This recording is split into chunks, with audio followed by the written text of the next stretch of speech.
Over the next hour, we're going to give the spotlight to a few more members of the Nutshell leadership team. First, I'd like to introduce you to our head of growth, Mike Carroll, who serves as chief strategist for both our sales and marketing departments. Many times, sales and marketing teams see themselves as individual units, often competing or conflicting with each other as a result. But it doesn't have to be that way. When they work together, your sales reps and marketers can combine to create a growth engine for your business. In this session, Mike is going to take you through how to get them working together to drive growth for your company. Ladies and gentlemen, Mike Carroll. Kristen, thank you so much for such a warm introduction. Probably not so deserved, but I'm so excited to talk to everyone about this topic today.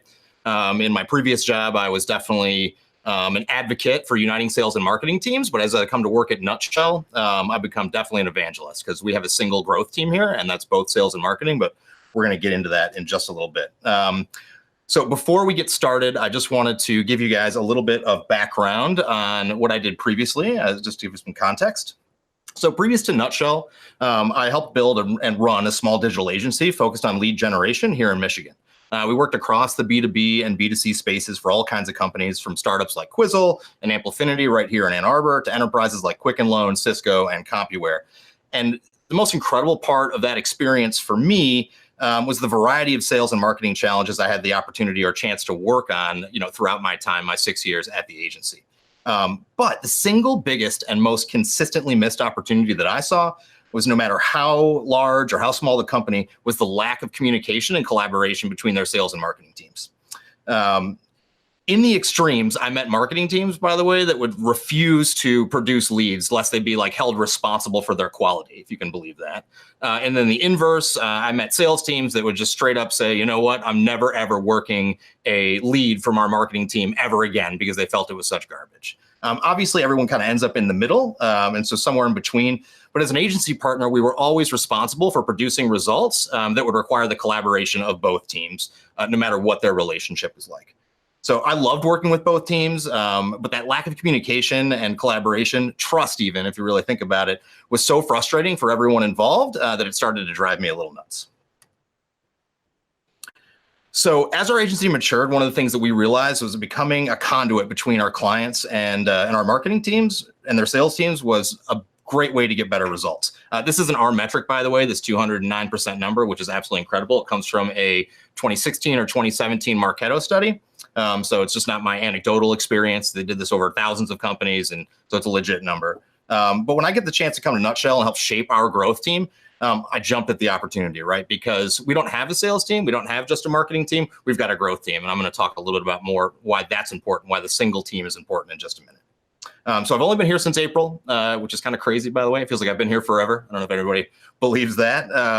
But I'm super excited to share with you guys what I've learned since I got here. So without further ado, here's what we're going to cover today. It's a simple three-part framework for transforming your sales and marketing team into a growth engine. So number one team. Sales and marketing is really one team. We're going to talk about why that works that way and how it's going to work better for you. Secondly, the yin and the yang of it all. What we're really going to talk about here is what sales and marketing teams can teach each other, what they can learn from each other, and how they can support each other. And then finally, we'll talk about what to measure and how to find success with your new growth team. You already have a growth team, by the way, in case you didn't notice.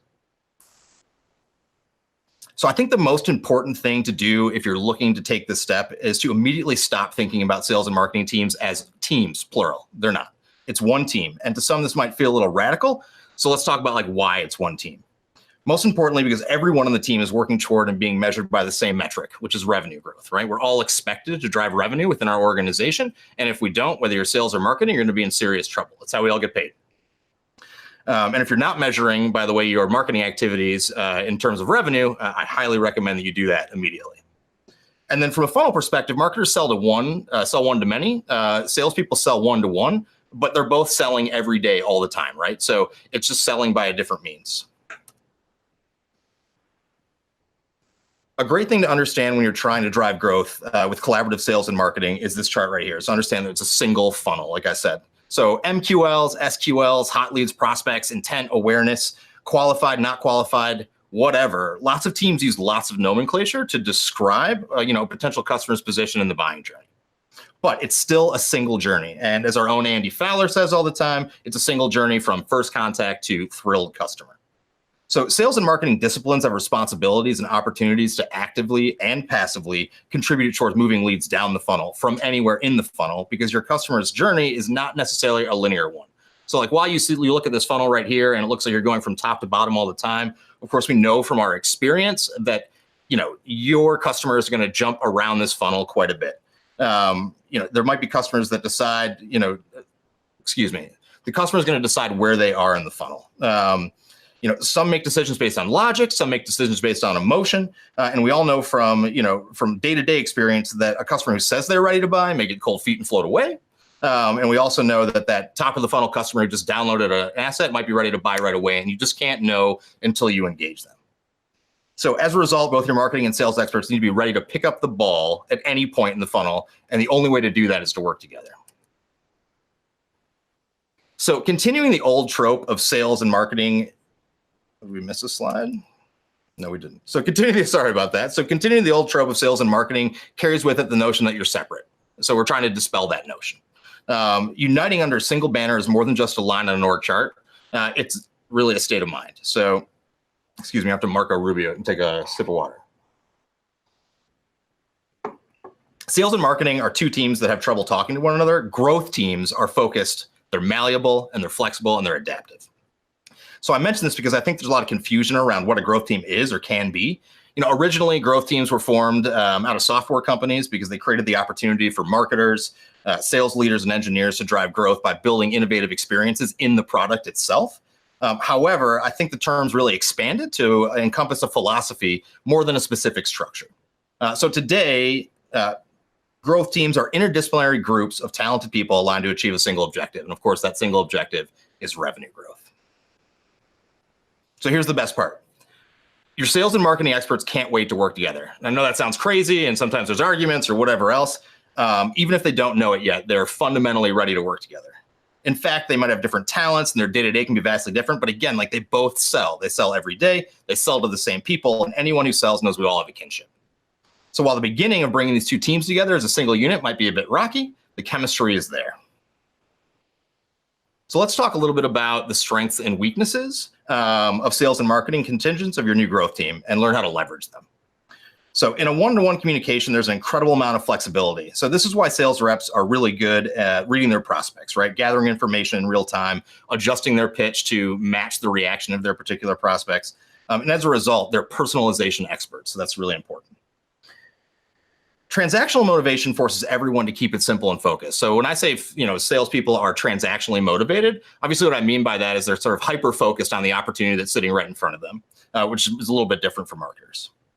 And nobody talks to your customers while they're actually buying, more than your sales team, right? So like they're a fundamental conduit between whether it's your marketing or your sales folks to your actual customer. They're getting feedback every day. I suppose the only other team, if you have like a support or a customer service team, probably talks to customers way more often. But for most of you, I would imagine that your sales team is the one that engages customers on a regular basis. So marketers, on the other hand, are great content creators and campaign builders, and they're great at providing value and storytelling. Not to say that salespeople are not, by the way. This isn't disparaging in any fashion. But your sales process is just a personalized campaign if you really think about it. So you'd be surprised at what marketers can help with when it comes to sales process. They also think out of the box. And again, this is not to say that salespeople don't think out of the box, but marketers are sort of conditioned to do this. Because the level of competition for a prospect's attention when it comes to marketing is sort of vastly, elevated in a sales conversation. And of course, that's because they're not only competing with your competitors, but they're also competing with YouTube, memes, BuzzFeed, whatever else is out there in their digital world is who a marketer is competing with for somebody's attention. And then finally, marketers are most successful when they work with higher volume of things. Be that traffic or leads. If you're trying to do something at scale, like a one-to-many demo, for example, or your marketers might have as much to add to your sales team in that regard. So you got to think about marketers as salespeople on a larger scale, and your salespeople are on that more transactional scale. So what do they do together, right? They're all strategists, they're all data analysts, and they're all results driven. So that's what I mean when they're ready to work together, fundamentally from jump. What can they do together is a really awesome question, right? So if you haven't thought about this before and you're like, well, our processes are so different, our marketers are so focused on other things, like what can they actually do together? So we put together sort of like a list of things. So when your frontline sales team is communicating with an ideal, communicating what an ideal lead looks like to your marketers, you're going to be able to create, and those marketing teams are going to be able to create a fundamentally higher quality lead, right? Because if they know what the sales team is looking for to close a deal, then they have all the mechanisms to target better, to change messages, to run A/B tests, to do all the things they need to do to actually spit out at the other end a fundamentally better lead. And so with both of these areas of expertise collaborating, you can blend tactics, which is the coolest thing about a growth team versus like an individual sales team or an individual marketing team. So here's a couple of ideas on this, right? So cold call outreach. Normally your sales team would make a bunch of cold calls and the response would be, I've never heard of you, right? That's the first question everybody asks on a cold call. Have you heard of me? Can't stand that question, by the way. Find a new question. But if you're working with your marketing team, you can have them run campaigns to targeted lists of people, like your cold call outreach list, via Facebook, LinkedIn, email, display advertising, whatever, and warm up that conversation before it ever happens. Marketers can also help you build like basic templates, right? So, salespeople send thousands of emails a week. It sounds nuts, but if you're using a template in a nutshell, by the way, it's as easy as clicking a button. They're personalized already. They add the name, they add company information. But if you're looking to sort of like measure and optimize your personal email outreach experience, a marketer is going to be a really good asset in that regard, right? Because they send mass emails out all the time. They understand what subject lines work. They're really used to testing these things. And to bring these two teams together where you've got your salespeople who are really good at personalization and your marketing team who's really good at sort of marketing en masse, then you put that together and now you're scaling and optimizing personal email outreach, which is really neat. So this list kind of goes on and on and on. And I don't want to I've got, only a small amount of time here today. So before we get on to the last part, this is critical to remember when getting started. And when you put these two teams together and they're not used to working with one another, both of them are going to have to accept one of two things, right? Your sales team is going to have to accept that an active growth strategy, your marketing testing strategies, and working on different things is going to fundamentally generate some garbage leads. So like, just get ready for it. Don't get mad at them. It's all part of testing. Everyone's working together. You want to give them feedback at all times. You want to make sure they know what is producing that garbage lead. They'll figure out what channel it's coming from. With Nutshell, of course, you can track lead source to sale. So you'll know very quickly, like which marketing channels are producing quality leads, which marketing channels are producing leads that close. And then of course, those that are producing garbage. So that's really important, but I got to tell, all sales teams, and I tell my sales team this, of course, just get ready to like deal with some uncomfortable, poor phone calls, people not knowing who you are. Like that's how we figured out from a lead generation perspective. On the other side of things, an active growth strategy and a team will generate garbage campaign ideas as well. So this goes in the opposite direction. If you're working with a sales team, you're a marketing team, and you're not used to like bouncing ideas off the sales team, you should, by the way, because they talk to your customers way more than you do. Just get ready for some bad ideas and things to fail, right? You have bad ideas all the time. I have bad ideas all the time, but you never figure it out unless you try it. So don't blame the sales team because they came up with an idea and you tried it and then it didn't work. That's just not fair. So working together isn't all like hearts and flowers, as we've discussed. And those two important changes, those sacrifices or adjustments, whatever you want to call them, that your sales and marketing folks are going to have to go through is all worth it, right? Because if you want to become a true growth engine, everybody has to take out the trash and everybody's got to work together. It's that simple. So while I can't reiterate enough how building a growth team is as much philosophical exercise as a practical one, I do want to talk about like some rubber meets the road stuff, right? So what do you have to do next? What are some good strategies for you to actually start implementing this in your company today? So we'll discuss implementation in terms of three categories: strategy, metrics, and collaboration. So on the strategy side, you got to build it together. Okay, you got to get both of the leaders from the disciplines, that sales and marketing, together and build your strategy together. That means everyone gets input on all the strategies and tactics you're employing from the top of the funnel all the way down to the bottom of the funnel. This is new, right? So the second thing you want is to get your leadership to create a plan for collaboration. Include that in the strategy and making sure that everybody across the team understands that like this is a do not go back. You have to work on this together. And if you don't, then we're all going to fail together. And that's obviously not an option. Finally, mix it up.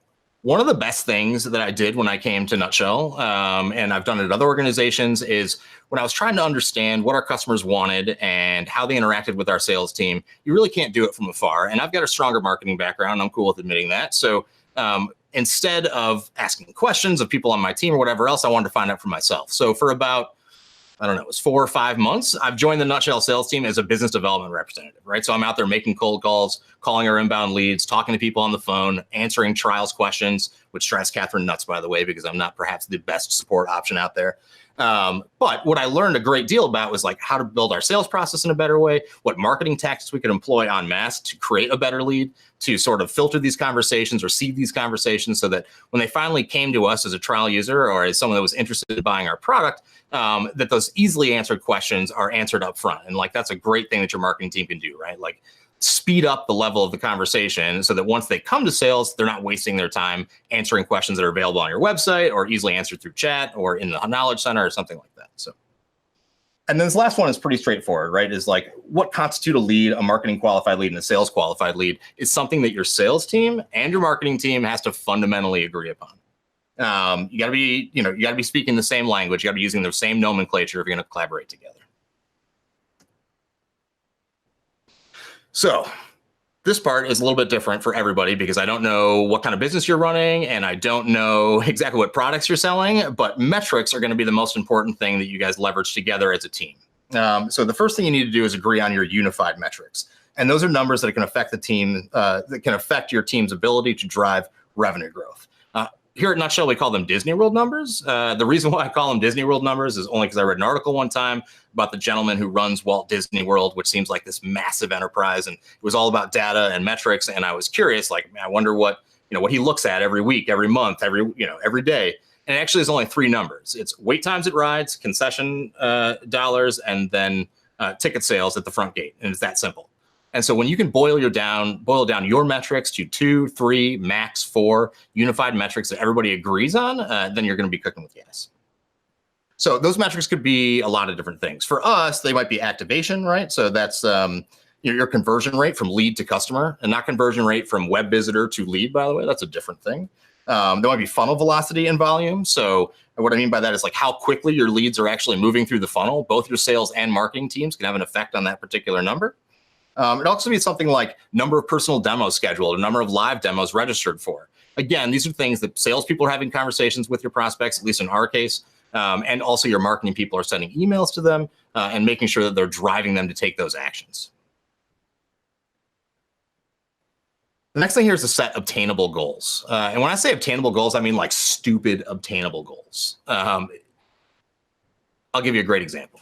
Our initial goal for this conference was to get 150 people registered, right? Which is like, there's 150 people, I imagine, watching this right now, maybe 140. Our stretch goal was 750. We ended up getting nearly 1,000 people to register for Boundless.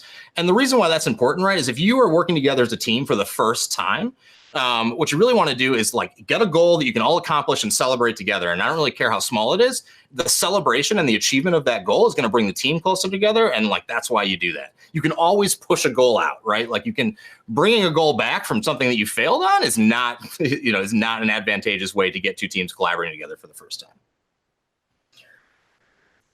time. Finally, I'm missing a bullet point. So the last bullet point, and Catherine, you can bring it back to me for a second if you don't mind. The last bullet point that I want to talk about is, so you've got your unified metrics, but what you should also do is share your individual metrics for, I guess I'll call them teams or cohorts or whatever else. We're talking about one growth team, which I think is really important. But, these metrics are the things that you can only affect on your own. So for marketing, for example, that might be like traffic to your website. The sales team can't help you in that regard, but it's good for them to understand and know how traffic to the website creates leads, what kind of leads, where that traffic is coming from. So both teams have to take their personalized or individual metrics and share them with each other so that they understand. And then everyone is on the same page when it comes to the campaigns that we're running, the tactics we're using, and everybody's contributing together.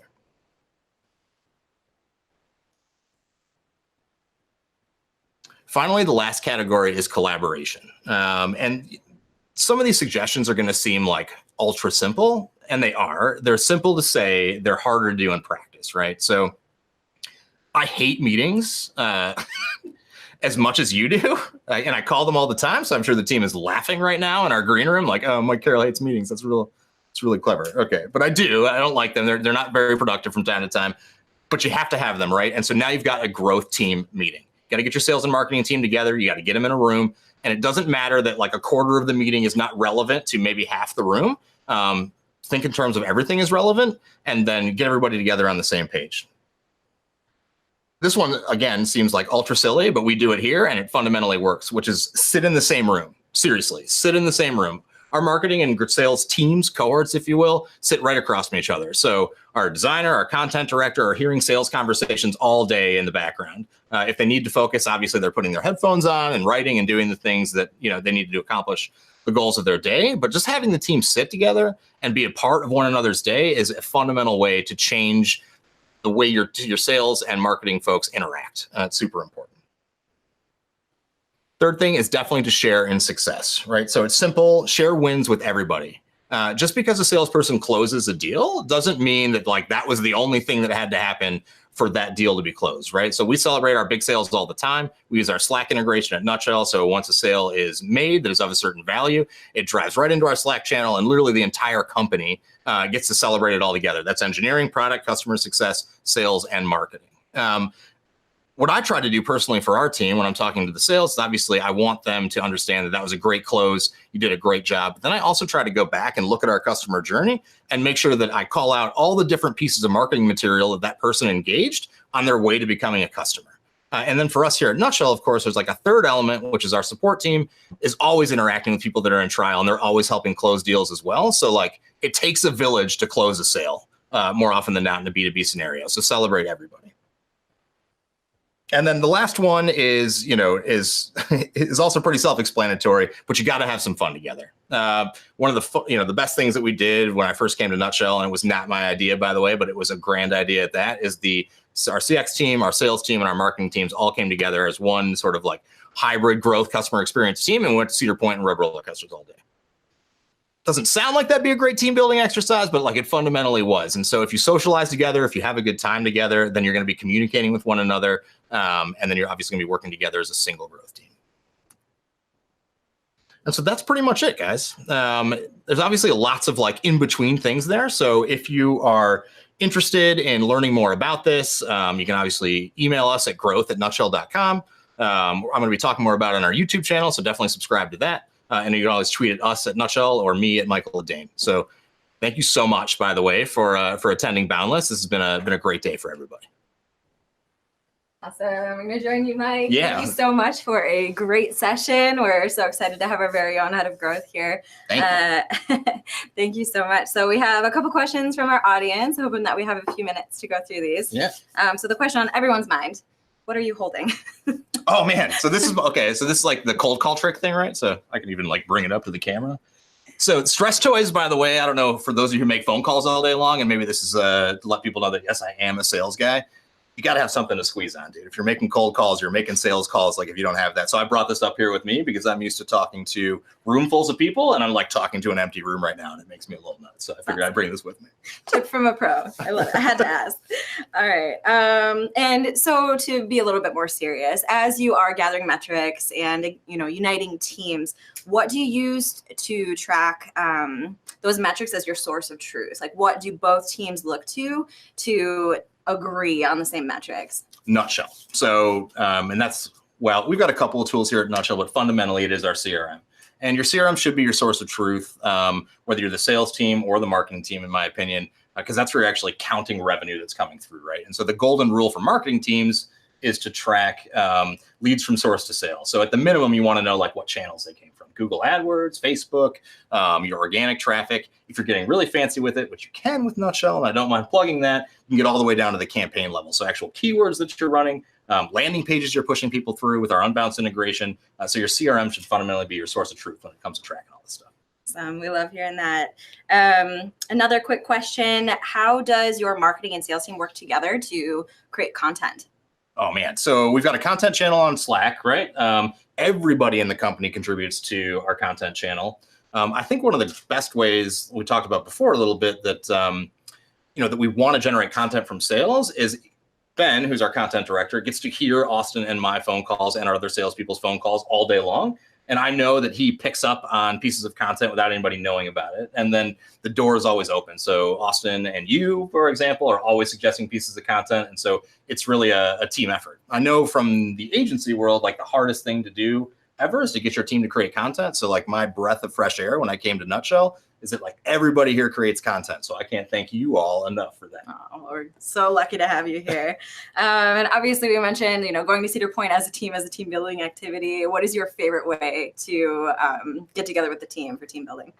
So things that are fundamentally focused on fun and fun only. So like I'm not a big like forced corporate fun guy. So unless everybody on the team votes unanimously to go to like the puzzle room or the escape room together, which is fine if we're all on board with that, pick an activity that like literally everyone's going to have a good time doing. Don't do the thing where, you do half fun and then like half corporate activity. That's not a fan. What I love about this team is that when it's time to work, we work. And when it's time to have fun, we have fun. And like, so stick with fun.